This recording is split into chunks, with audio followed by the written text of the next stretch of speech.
بسم الله الرحمن الرحيم. ويل للمطففين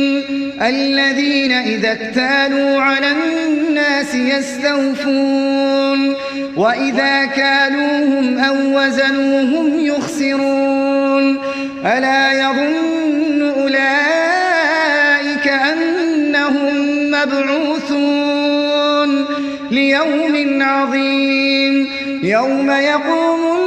الناس لرب العالمين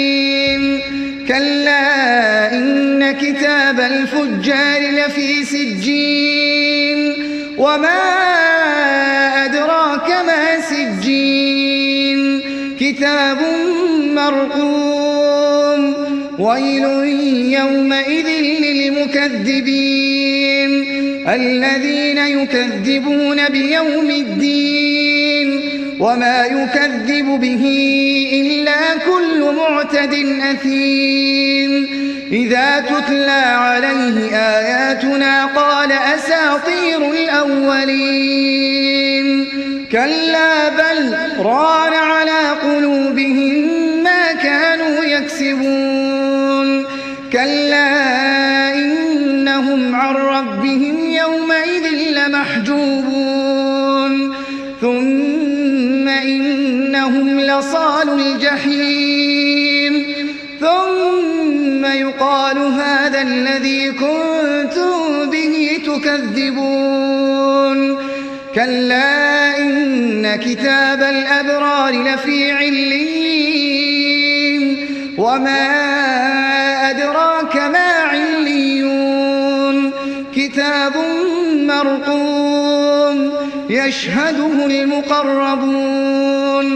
إن الأبرار لفي نعيم على الأرائك ينظرون تعرف في وجوههم نضرة النعيم يسقون من رحيق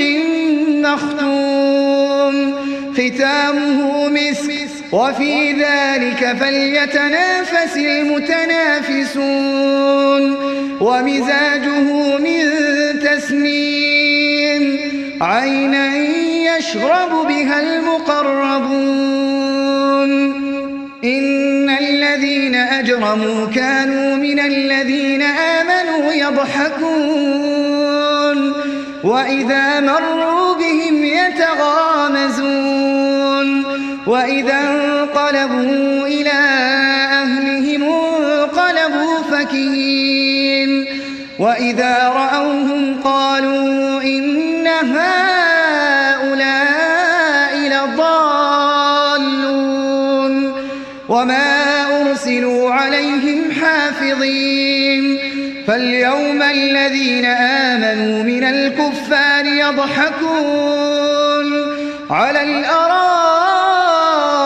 ينظرون هل ثوب الكفار ما